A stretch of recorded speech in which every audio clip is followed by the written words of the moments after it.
चलिए अगली न्यूज़ पर आते हैं। अगली जो न्यूज़ है उसका संबंध किससे है? आर्थिकी से। और इसकी पहली न्यूज़ क्या है? भारतीय अंतर्राष्ट्रीय व्यापार मेला। यह मेला नई दिल्ली के भारत मंडपम में आयोजित किया गया। कब से कब तक? तो 14 से लेकर 27 नवंबर 2024 के बीच आयोजित हुआ। IITF भारतीय अंतर्राष्ट्रीय व्यापार मेला, यह इसका 43वां संस्करण था, यानी 43 संस्करण था ये। इसका उद्घाटन कब किया गया? 14 नवंबर को किया गया। किसने किया?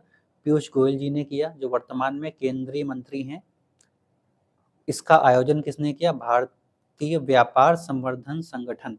इस वर्ष मेले का जो थीम है वो क्या है? विकसित भारत @2047। तो ये आप याद रखिएगा, ये पूछा जा सकता है, विकसित भारत @2047 किसका थीम है। इसमें जो भागीदारी करने वाले राज्य हैं वो कौन कौन से हैं? बिहार और उत्तर प्रदेश। इस सम्मेलन में, इस मेले में जो फोकस राज्य है वो कौन है? झारखंड। तो ये थोड़ा इंपॉर्टेंट है कि भागीदारी राज्य कौन कौन से हैं? बिहार और उत्तर प्रदेश, जबकि फोकस राज्य कौन सा है? वो झारखंड है। इस मेले में कुछ पुरस्कार भी प्रदान किए गए, जिसमें स्वर्ण किसको प्रदान किया गया? पुडुचेरी को। रजत किसको प्रदान किया गया? मेघालय। और कांस्य पुरस्कार किसने जीता? कर्नाटक ने जीता। विषयगत प्रदर्शन श्रेणी, इसमें स्वर्ण पदक जीतने वाला राज्य कौन सा है? मध्य प्रदेश। रजत पदक जीतने वाला कौन सा है? उड़ीसा। और कांस्य पदक जीतने वाला कौन सा है? असम। ठीक है। स्वच्छ मंडप श्रेणी, इसमें स्वर्ण जीतने वाला कौन है? गोवा है। तो ये पुरस्कार भी वितरित किए गए हैं इसी व्यापार मेले में, तो ये आप थोड़ा याद कर लीजिएगा, पूछे जा सकते हैं। अगली जो न्यूज़ है वो है क्षेत्रीय ग्रामीण बैंकों से संबंधित। क्या न्यूज़ कहती है? कि क्षेत्रीय ग्रामीण बैंकों का एकीकरण किया जाएगा। चलिए तो न्यूज़ क्या कहती है देखते हैं। इस प्रकार की एकीकरण का यह चौथा चरण है। इसका प्रस्ताव पेश किया गया है कि कुछ क्षेत्रीय ग्रामीण बैंकों को आपस में एकीकृत कर दिया जाए। इस प्रस्ताव को कब पेश किया गया था? नवंबर 2014 में। किनके द्वारा? वित्त मंत्रालय द्वारा प्रस्ताव पेश किया गया था। ठीक है। इस समय वर्तमान में क्षेत्रीय ग्रामीण बैंकें RRBs की जो संख्या है वो 43 से घटाकर 28 करने का प्रस्ताव दिया गया था। ठीक। इस एकीकरण का उद्देश्य क्या था? एक राज्य एक क्षेत्रीय ग्रामीण बैंक, यानी एक राज्य में केवल एक ही क्षेत्रीय ग्रामीण बैंक होगी, ये इस प्रकार के एकीकरण का उद्देश्य था। और इसी सिद्धांत पर सरकार इन क्षेत्रीय ग्रामीण बैंकों के एकीकरण का प्रस्ताव पेश करती है। अगली न्यूज़ पर आते हैं। वे कौन कौन से राज्य हैं जिनमें ग्रामीण बैंकों का एकीकरण किया जाना प्रस्तावित है? तो देखिए कौन कौन से राज्य हैं। आंध्र प्रदेश, इसमें सर्वाधिक 4 RRB हैं जिनका एकीकरण किया जाएगा।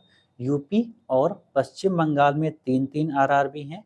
बिहार, गुजरात, जम्मू कश्मीर, कर्नाटक, मध्य प्रदेश, महाराष्ट्र, ओडिशा, राजस्थान, प्रत्येक में 2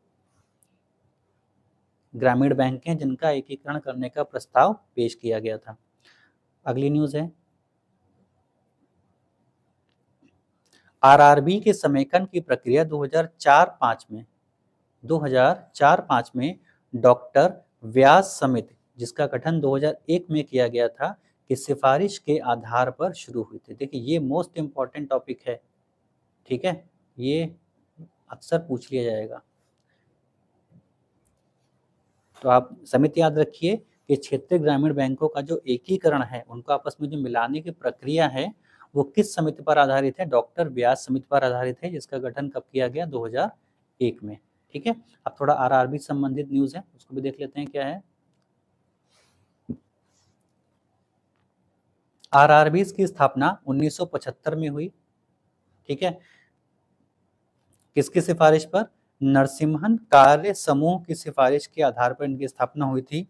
बाद में इसे RRB अधिनियम 1976 के तहत स्थापित किया गया। यानी सबसे पहले जो इनकी स्थापना हुई थी वो 1975 में हुई थी और ये एक समिति की सिफारिश पर इनकी स्थापना हुई थी। समिति का नाम क्या था? नरसिम्हन कार्य समूह। बाद में 1976 में एक अधिनियम पारित किया गया, इसका नाम दिया गया आरआरबी अधिनियम 1976, जिसके तहत इनको स्थापित किया गया। ठीक है, अगली न्यूज़ पर आते हैं। क्या है? विदेशी पोर्टफोलियो निवेश का एफडीआई में पुनर्वर्गीकरण। विदेशी पोर्टफोलियो निवेश का एफडीआई में पुनर्वर्गीकरण। पहला पॉइंट क्या कहता है इसमें? इसके लिए एक नया ढांचा 11 नवंबर 2024 को जारी किया गया। किसके द्वारा जारी किया गया? आरबीआई के द्वारा जारी किया गया। यानी विदेशी पोर्टफोलियो निवेश का अगर एफडीआई में पुनर्वर्गीकरण करना है तो इसके लिए एक नया ढांचा जारी किया गया। कब? 11 नवंबर 2024 को। किसके द्वारा? आरबीआई के द्वारा, जो कि भारतीय केंद्रीय बैंक है। इसमें क्या शामिल है? इसके तहत विदेशी निवेशकों को भारतीय कंपनियों में इक्विटी होल्डिंग निर्धारित 10% की सीमा से अधिक होने पर, अगर 10% से ज़्यादा है तो अपने निवेश को एफडीआई में परिवर्तित कर सकते हैं। देखिए ये इंपॉर्टेंट है, ये सेंटेंस इंपॉर्टेंट है, तो इसको फिर से समझिए। इसके तहत विदेशी निवेशकों को भारतीय कंपनियों में इक्विटी होल्डिंग यदि 10% से ज़्यादा हो जाती है, यानी कोई भी विदेशी निवेशक अगर भारतीय कंपनी में शेयर की जो होल्डिंग करता है, अगर उसकी सीमा 10% से ज़्यादा हो जाती है तो वो जितना भी निवेश करेगा, यानी जितना भी विदेशी कंपनी निवेश करेगी, वो अपने निवेश को क्या कहेगी? एफडीआई में परिवर्तित कर सकती है, यानी फॉरेन डायरेक्ट इन्वेस्टमेंट के रूप में वो निवेश कर सकती है। ठीक है, अगला। अब इस प्रस्ताव के लिए आरबीआई ने सेबी के परामर्श से ऐसा किया, यानी आरबीआई ने ये प्रस्ताव जो पेश किया था, ये जो ढांचा पेश किया है, जो जारी किया है 11 नवंबर 2024 को, इसमें किसका परामर्श लिया है आरबीआई ने? सेबी का परामर्श लिया। ये भी लाइन इंपॉर्टेंट है। अगला क्या पॉइंट कहता है? वर्तमान में कोई विदेशी निवेशक, वर्तमान में क्या प्रक्रिया चल रही है? कोई विदेशी निवेशक किसी भारतीय कंपनी की कुल चुकता इक्विटी पूंजी का अधिकतम 10% हिस्सा रख सकती है, यानी 10% ही मान्य है। पुनर्वर्गीकरण के लिए सभी क्षेत्रों में अनुमति नहीं दी गई है। तो जहां जहां अनुमति नहीं दी गई है वो आप देख लीजिए, किन क्षेत्रों में अनुमति नहीं दी गई है? जहां पर एफडीआई प्रतिबंधित है, यानी ये थोड़ा कट गया है। तो जहां पर एफडीआई प्रतिबंधित है, यानी जिन जिन क्षेत्रों में सरकार ने एफडीआई के लिए प्रतिबंध रखे हैं, उन क्षेत्रों में ये पुनर्वर्गीकरण की प्रक्रिया नहीं हो सकती या वहां पर उसको अनुमति नहीं दी जा सकती। ठीक है, तो आप ये सीधा सीधा बस इतना याद रख लीजिए कि जहां पर केवल एफडीआई पॉसिबल है, सिर्फ वहीं पर पुनर्वर्गीकरण हो सकता है। ठीक है, जहां पर एफडीआई नहीं है, जैसे आप अगर किसी क्षेत्र विशेष में अगर एफडीआई की अनुमति सरकार ने नहीं दी है तो वहां पर आप इस प्रकार के पुनर्वर्गीकरण की प्रक्रिया को भी लागू नहीं कर सकते। ठीक है, चलिए अगले न्यूज़ पर आते हैं।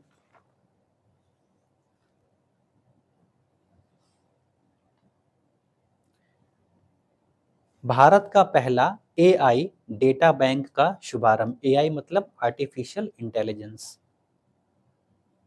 बहुत चर्चा में है इस समय ये टॉपिक। तो चलिए इसमें देखते हैं क्या है इसमें। 20 नवंबर 2024 को इसका शुभारंभ किया गया। कहां पर किया गया? नई दिल्ली में किया गया। एसोचैम द्वारा 7th global AI leadership meet 2024 का आयोजन किया गया।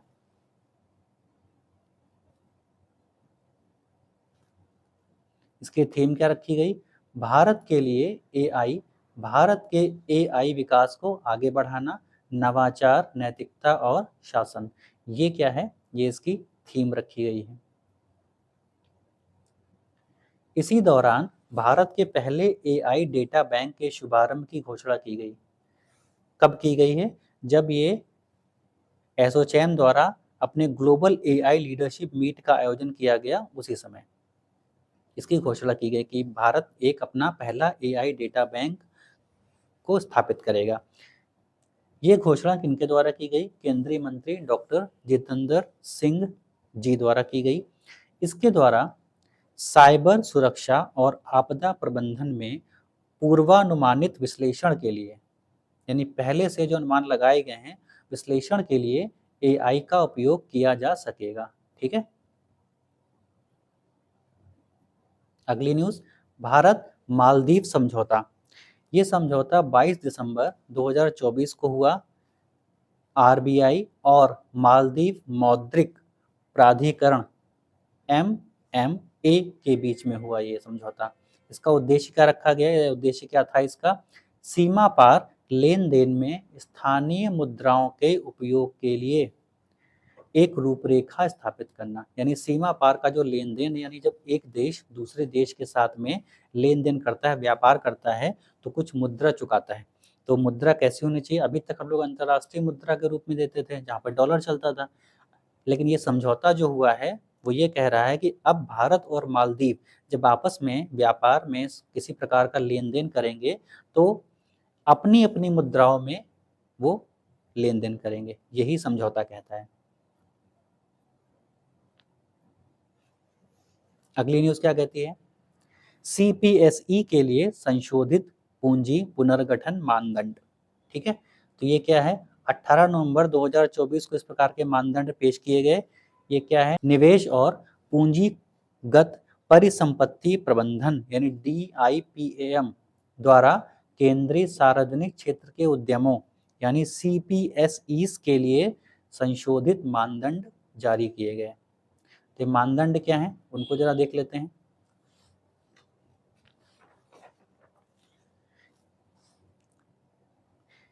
ये दिशा निर्देश फिजिकल ईयर 2024-25 के लिए है, वित्त वर्ष फाइनेंस ईयर 2024-25 से केंद्रीय सार्वजनिक क्षेत्र के उद्यमों पर लागू होंगे, यानी CPSEs पर लागू होंगे। कब से लागू होंगे? फाइनेंस ईयर 24-25 से लागू होंगे। दूसरा पॉइंट क्या कहता है? सार्वजनिक क्षेत्र के बैंक, बीमा कंपनी जो कि सार्वजनिक हैं और नियमित निकाय पर ये लागू नहीं होंगे, यानी निगमों पर लागू नहीं होंगे और बैंक पर लागू नहीं होंगे। बीमा कंपनियों जो कि सार्वजनिक क्षेत्र की होंगी उन पर लागू ये नहीं होंगे। तो ये जिन पर नहीं लागू होंगे वो थोड़ा इंपॉर्टेंट होता है कि इसमें कौन कौन शामिल नहीं है। ठीक है, इस प्रकार के कथन कारण में क्वेश्चन आ जाते हैं। अगला पॉइंट क्या कहता है? CPSE की सहायक कंपनी पर भी लागू होंगे, यानी किसी प्रकार की अगर कोई सार्वजनिक क्षेत्र की कंपनी है सेंट्रल की, तो उसका अगर कोई सहायक कंपनी है तो उस पर भी ये नियम लागू होंगे, जहां मूल केंद्रीय सार्वजनिक क्षेत्र उद्यम की हिस्सेदारी 51% से अधिक है। यानी उन कंपनियों पर भी ये लागू होंगे जिनमें अगर कोई एक कंपनी किसी दूसरी कंपनी की पेरेंट कंपनी है और 51% की हिस्सेदारी है तो उस पर भी ये नियम लागू होंगे। ठीक है, चौथा पॉइंट क्या कहता है? NBFC जैसी सार्वजनिक क्षेत्र कंपनियों को शुद्ध लाभ का 30% या निवल लाभ का 4% जो भी अधिक हो न्यूनतम वार्षिक लाभांश का भुगतान करना अनिवार्य होगा। ये भी नियम है। पूर्व में 2016 में क्या था कि लाभांश कर के बाद का लाभ का 30% या शुद्ध मूल्य का 5% था, जो अब घटाकर कितना कर दिया गया है? 4% या 30%। ठीक है, चलिए अगली न्यूज पर आते हैं। अरुणाचल प्रदेश में जल विद्युत परियोजनाएं, सरकार ने इनको मंजूरी दी है, तो जरा आप देख लीजिए कौन कौन सी है। नवंबर 2024 में परियोजनाओं को मंजूरी मिली है, किसके द्वारा? केंद्रीय कैबिनेट के द्वारा। और इस कैबिनेट के अध्यक्ष कौन थे? भारत के प्रधानमंत्री श्री नरेंद्र मोदी जी। इनसे बिजली उत्पादित की जाएगी, मतलब इनका उद्देश्य क्या रखा गया है परियोजनाओं का? तो बिजली का उत्पादन, ये इनका उद्देश्य रखा गया है। अगली न्यूज क्या कहती है? परियोजना का क्रियान्वयन north eastern electric power corporation limited यानी NEEPCO, north eastern electric power corporation limited और अरुणाचल प्रदेश सरकार के बीच में एक संयुक्त उद्यम कंपनी है जो कि इस परियोजना का क्रियान्वयन करेगी। संचालन करेगी। परियोजनाएं हैं, जरा वो देख लीजिए कौन कौन सी हैं। परियोजनाओं पर एक नजर डाल लेते हैं, कौन कौन सी परियोजनाएं हैं। तातो 1HE किस जिले में है? शियोमी। क्षमता क्या है इसकी? 186 मेगावाट की, और इसकी लागत कितनी आएगी? 1750 करोड़ रुपए। दूसरी जो परियोजना है उसका नाम क्या दिया गया? HOHE, Xiaomi. शियोमी जिले में ये परियोजना स्थापित की जाएगी। इसकी क्षमता कितनी है? 240 मेगावाट, और इस पर कुल लागत कितनी आएगी? 1939 करोड़ रुपए। ठीक है। तातो वन परियोजना 802 मिलियन यूनिट MU तथा HOHE परियोजना, HE का मतलब है हाइड्रो इलेक्ट्रिक, जो कि जब जल से, पानी से बिजली का उत्पादन होता है तो इस प्रकार की परियोजना को बोलते हैं हाइड्रो इलेक्ट्रिक या जल विद्युत परियोजना। तो HOHE परियोजना 1000 MU का मतलब मिलियन यूनिट ऊर्जा का उत्पादन करेगी। यानी इससे लाभ क्या होगा परियोजना में? तो जो तातो वन है वो क्या करेगी? 802 MU, और HO परियोजना 1000 MU ऊर्जा का उत्पादन करेगी। ठीक है, चलिए अगली न्यूज पर आते हैं। टाइटेनियम स्लैग का उत्पादन। तो टाइटेनियम स्लैग के उत्पादन है तो एक समझौता किया गया है। समझौता किनके किनके बीच में? भारत और कजाकिस्तान के बीच में हुआ है।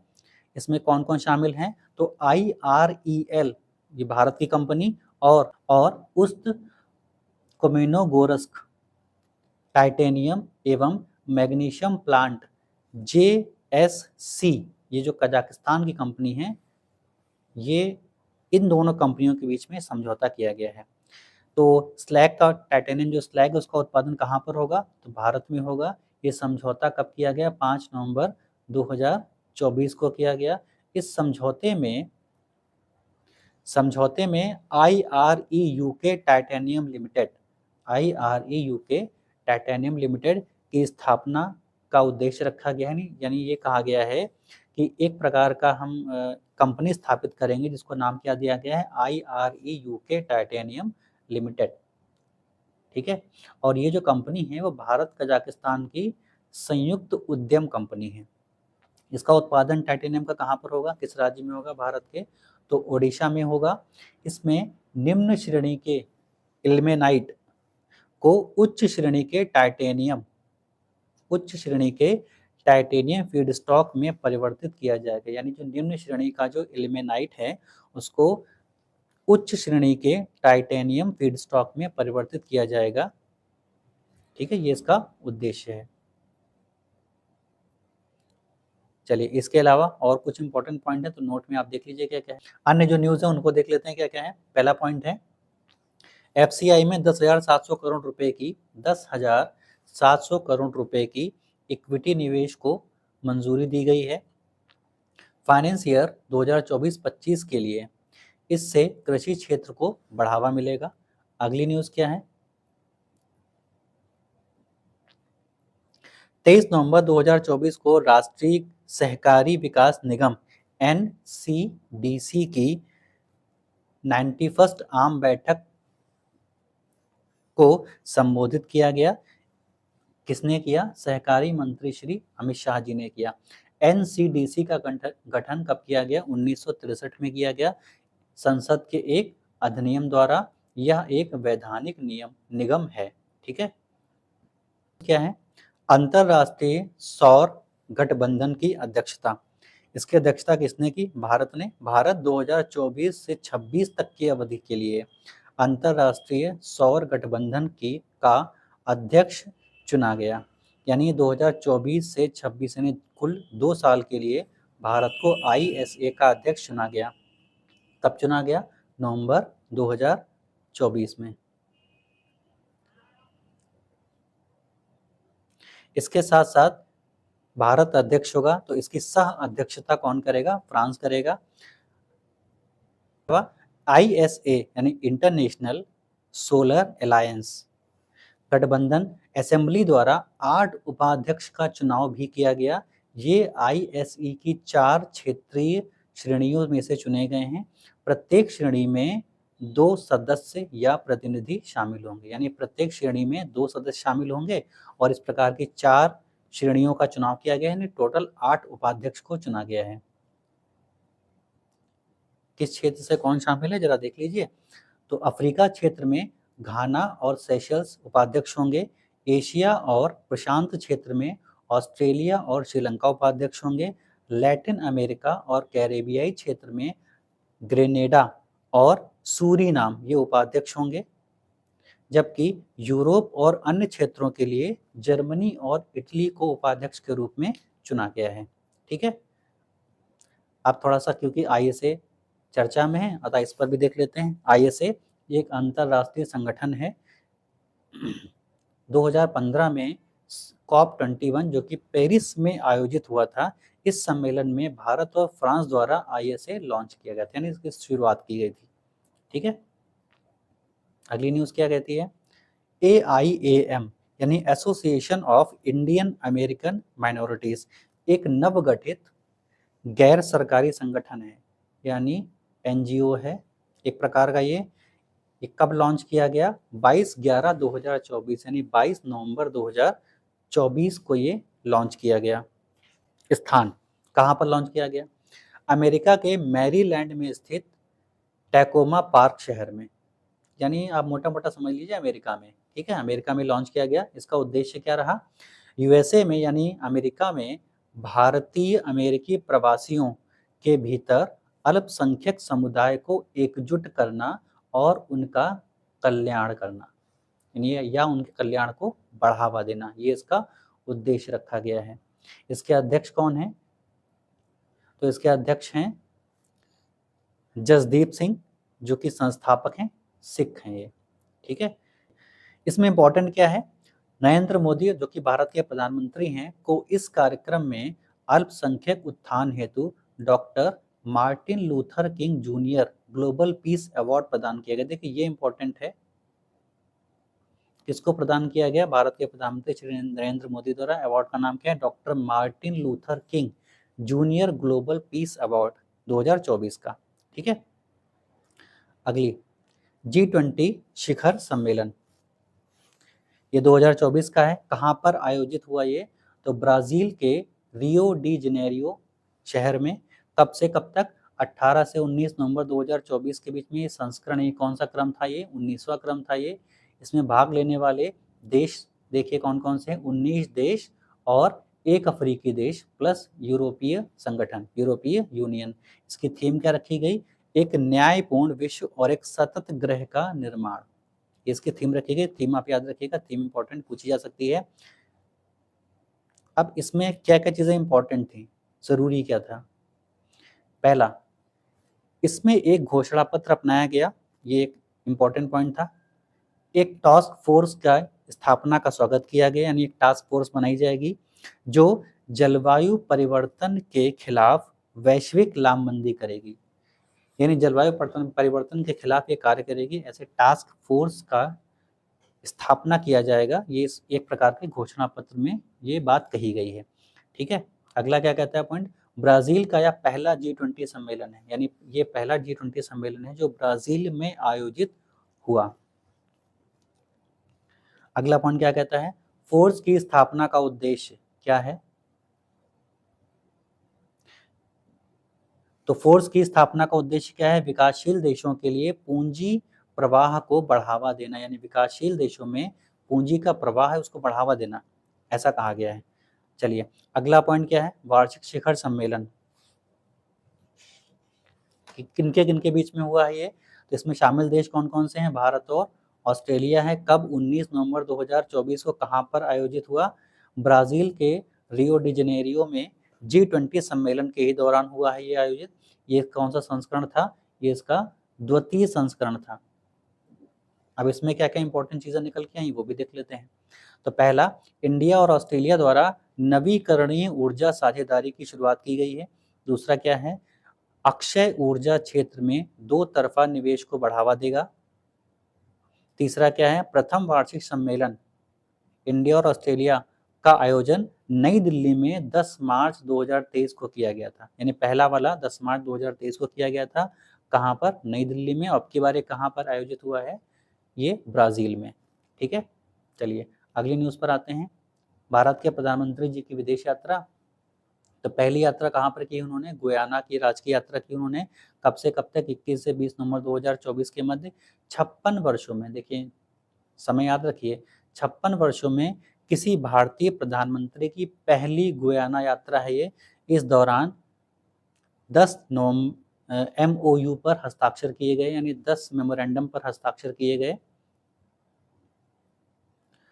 गुयाना के राष्ट्रपति द्वारा, राष्ट्रपति का नाम क्या है? डॉक्टर मोहम्मद इरफान अली। ठीक है, तो गुयाना के राष्ट्रपति द्वारा प्रधानमंत्री को गुयाना का सर्वोच्च राष्ट्रीय पुरस्कार, क्या नाम है इसका? द ऑर्डर ऑफ एक्सीलेंस से सम्मानित किया गया। द ऑर्डर ऑफ एक्सीलेंस जो कि गुयाना का सर्वोच्च राष्ट्रीय पुरस्कार है, इससे सम्मानित किया गया भारत के प्रधानमंत्री को। इस कार्यक्रम में एक सांस्कृतिक आदान प्रदान कार्यक्रम 24 से 27 पर भी हस्ताक्षर किए गए। यूपीआई NPCI द्वारा को गुयाना में लागू करने संबंधी समझौते पर भी हस्ताक्षर किए गए, यानी गुयाना जो है वहां पर यूपीआई लागू करने संबंधी समझौता है, उस पर भी हस्ताक्षर किए गए। चलिए आते हैं प्रधानमंत्री जी की दूसरी यात्रा पर। कहाँ की यात्रा की उन्होंने? नाइजीरिया की राजकीय यात्रा की। कब से कब तक? 16 से 17 नवंबर 2024 के बीच। नाइजीरिया के राष्ट्रपति बोला अहमद टिनुबू के साथ उन्होंने वार्ता की है।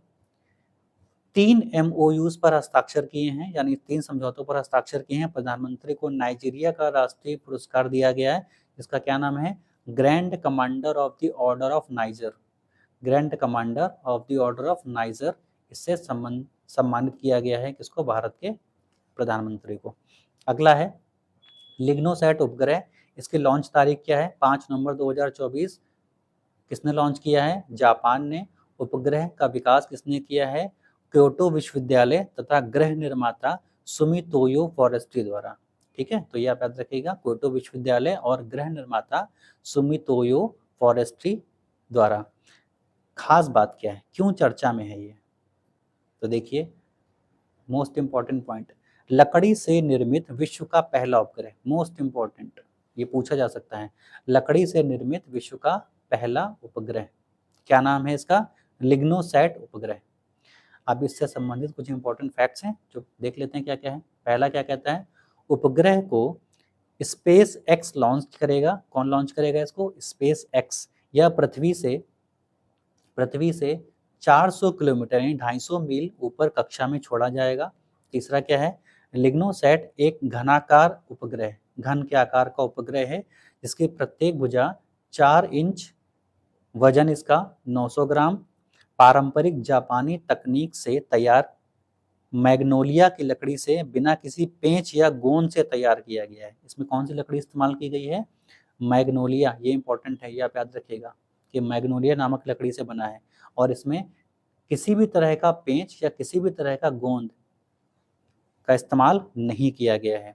ठीक है, तो ये इसकी खास बात है। उपग्रह 100 से उपग्रह -100 से +100 डिग्री सेल्सियस तापमान को सहन करने की क्षमता रखता है, यानी -100 से लेकर के +100 डिग्री सेल्सियस तापमान को ये सह सकता है। उपग्रह को ऐसा डिजाइन किया गया है। ठीक है, अगला point,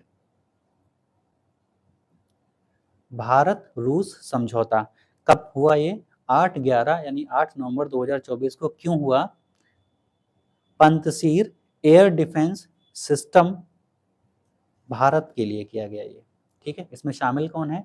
Bharat dynamics limited, BDL और रोसोबोरॉन एक्सपोर्ट्स जो कि रूस की कंपनी है, इनके बीच में समझौता हुआ। अब इससे संबंधित कुछ इंपॉर्टेंट फैक्ट हैं जिनको देख लेते हैं। क्या क्या फैक्ट है?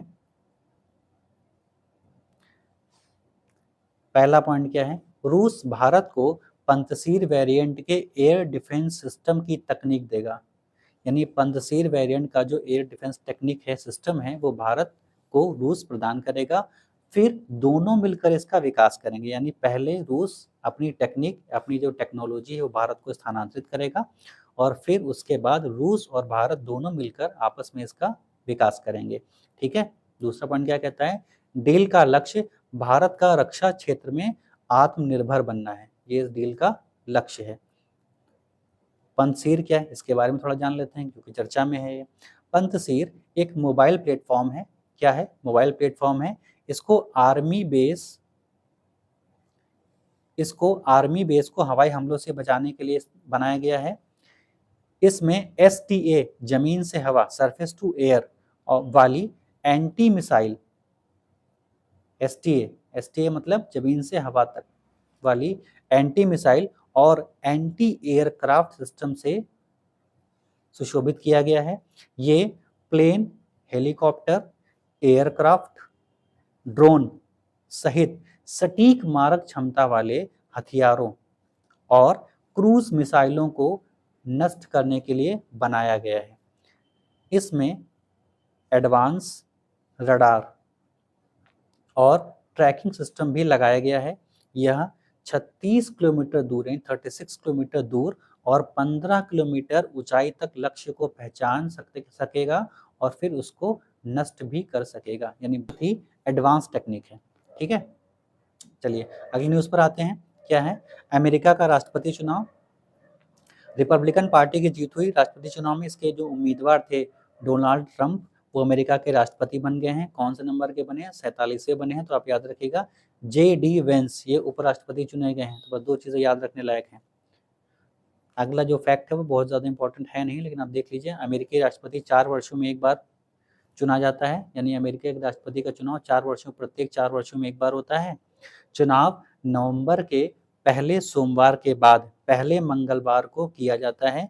इस प्रथा का आरंभ 1835 में हुआ था, यानी जिस प्रथा से वर्तमान में राष्ट्रपति चुने जाते हैं उसका आरंभ कब हुआ था, 1835 में हुआ था। ठीक है, चलिए अगली न्यूज़ देखते हैं क्या है। अगली है asset recovery inter agency network Asia Pacific. चर्चा में क्यों है, भारत को एरिन एपी यानी asset recovery inter agency, ARIN AP यानी asset recovery inter agency network Asia Pacific की संचालन समिति में शामिल किया गया है, इसलिए चर्चा में है ये। भारत 2026 में एरिन एपी की अध्यक्षता करेगा। कब करेगा, 2026 में करेगा। भारत का प्रतिनिधित्व कौन करेगा, प्रवर्तन मंत्रालय, निदेशालय, ईडी करेगा, प्रवर्तन निदेशालय करेगा। ठीक है, अगली न्यूज़ है, इससे भारत को क्या फायदा होगा, अगर एरिन एपी में भारत को शामिल किया जाएगा तो उससे भारत को क्या फायदा मिलेगा। एरिन एपी के निर्णय लेने और प्रशासनिक जिम्मेदारियों में योगदान करने में भारत को मदद मिलेगी और आर्थिक अपराधों से निपटने में भी मदद मिलेगी। ये भारत को फायदा होगा। ठीक है, चलिए इसमें कुछ इंपॉर्टेंट न्यूज़ हैं वो जरा देख लेते हैं क्या क्या है। इंपॉर्टेंट नोट क्या है, ARIN AP CARIN Camden asset recovery inter agency network के माध्यम से एजेंसियां व्यक्तियों, परिसंपत्तियों और कंपनियों के बारे में जानकारी का आदान प्रदान कर सकती है। ठीक है, ये एरिन एपी है। एरिन एपी क्या होता है, अवैध गतिविधियों की आय का पता लगाने और रिकवरी को सुविधाजनक बनाता है। ठीक, अगला क्या है, CARIN, कैरन के बारे में थोड़ा जान लेते हैं। कैरन की स्थापना कब हुई, 19 नवंबर 2013 को दक्षिण कोरिया के सियोल में इसका हेडक्वार्टर्स है। ये संयुक्त राष्ट्र ड्रग्स एवं अपराध कार्यालय UNODC के समर्थन द्वारा इसकी स्थापना की गई थी। ठीक है,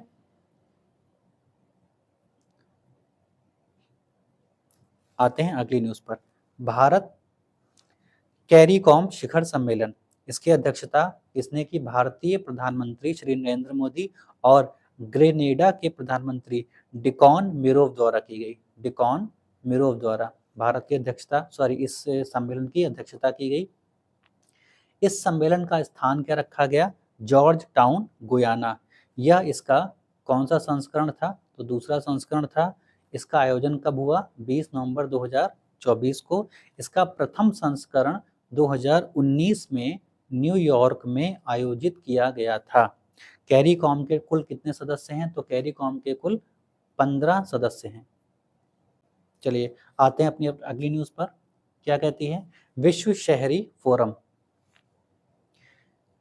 इसका आयोजन कब हुआ? 4 से 8 नवंबर 2024 के बीच में। ये कौन सा संस्करण था? ये 12वां संस्करण था।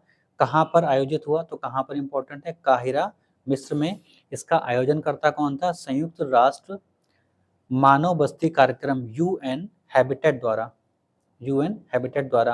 इसकी थीम क्या रखी गई है? It all starts at home. It all starts at home, ये इसकी थीम रखी गई है।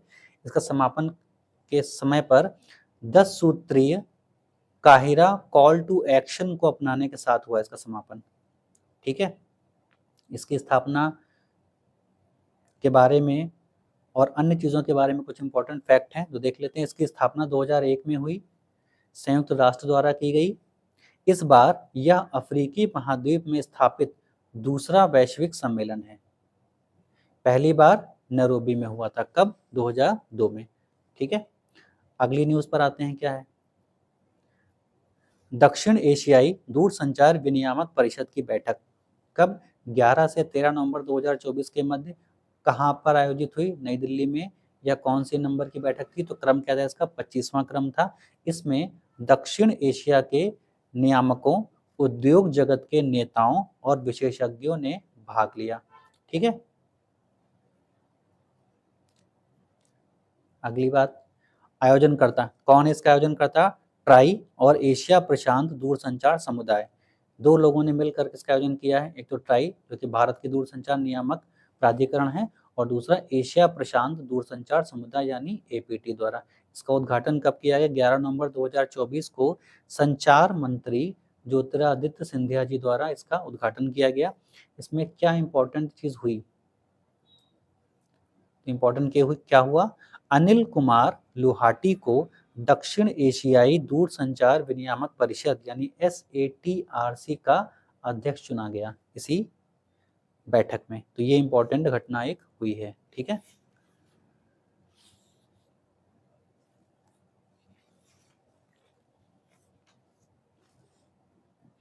चलिए अगली न्यूज पर आते हैं।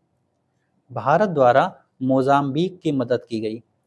8 नवंबर 2024 को भारत द्वारा मोजाम्बिक को दो जल जेट चालित फास्ट इंटरसेप्टर क्राफ्ट FIC उपहार स्वरूप दिए गए। कितने दिए गए? 2 दिए गए।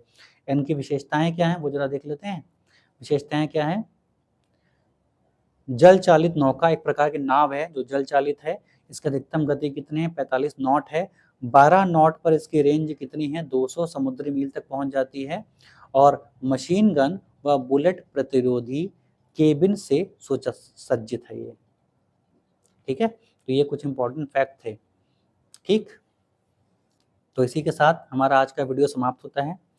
अब अगले पार्ट में हम लोग इससे आगे की घटनाओं की चर्चा करेंगे। बहुत बहुत धन्यवाद।